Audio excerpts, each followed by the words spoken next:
Cancer కి సంబంధించిన అవి క్యాన్సర్ కణాలను నశింపజేసే గుణం చాలా ఉంది దీంట్లో మేల్ ఫిమేల్ ప్రాబ్లం ఎక్కువ ఉంటది. అంటే ఫిమేల్ ను రెండు కలపాలి, రెండు పువ్వులు కలిపితేనే గానీ ఆ పరపరాగ సంపర్కం జరిగితేనే గానీ ఈ కాయ ఫ్రూట్ నిలబడిపోతుంది, లేకపోతే ఫ్రూట్ నిలబడదు.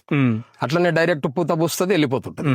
అట్లా ఆ తర్వాత తెలుసుకుంటే మళ్ళీ అంటే ఎలాంటి మెడిసిన్ వాల్యూస్ ఉంటాయి, ఎందుకు అంత రేట్? దాంట్లో క్యాన్సర్ కి సంబంధించిన అవి క్యాన్సర్ కణాలను నశింపజేసే గుణం చాలా ఉంది ఈ ఫ్రూట్ లో చాలా ఉంది.